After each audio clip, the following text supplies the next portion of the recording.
talked to you last week, and I mean, going up against that BYU defense, I mean, you praised it how big and physical they were, but from our perspective, it looked like the line did a fantastic job. Cody had a ton of time to throw.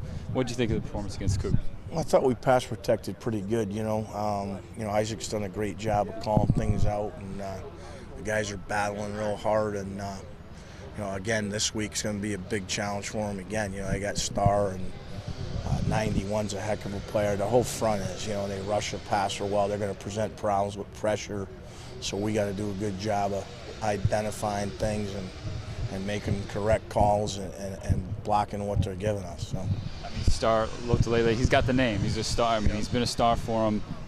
Can you describe what he looks like to you guys on film? Well, he's a big dude. You know what I mean? And he's explosive. He's quick. He's a powerful guy. So I mean, you talk about the total package. He has it. He's quick, like I said, and just strong and explosive guy. So I mean,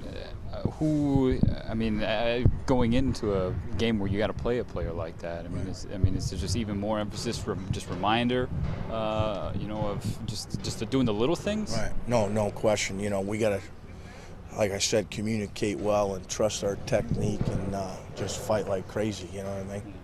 So obviously a big challenge, and he will line up over the center. He'll line up over the guard, so everybody's going to get their turn inside with him, and obviously it's going to be a battle.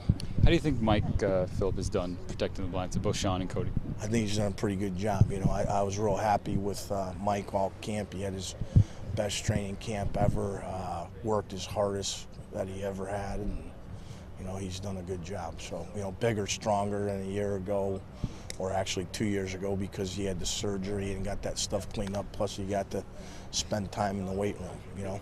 So apparently he told John Hunt that you are the sensei of the offensive line, and that Tavita is one of your black belt students. What do you make of that? Well, I guess I'm the sensei. I asked Mike, I said, hey, I heard I had a new name, and I said, what's my name? He goes, Mike Cavanaugh. But I said, no, I heard it was something different.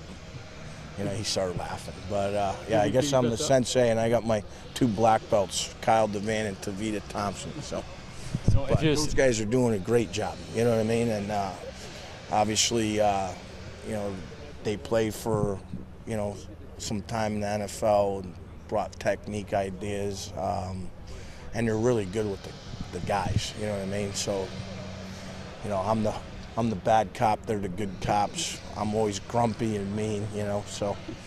But obviously, I think they're a big addition to what we're doing. Yeah, so if you guys are if you're sensei and the black belts, does that make them the Ninja Turtles? I don't know, you got to ask them. Going back to the Utah defense, outside of Starr, what do they present, or what difficulties do they present as a matchup? Well, they're a pressure defense, you know what I mean? So we're going to see it, and we got to handle it. So, and obviously when they're not pressuring, they got real good personnel up front, guys that could rush the passer, guys that defend the run good. And, so we got to go in there and just battle like crazy. So it's going to be a tough game. And it's homecoming. This is the last one for you, Coach.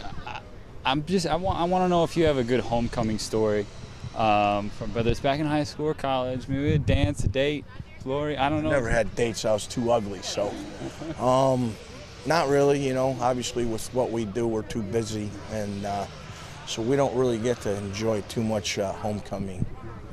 Sorry.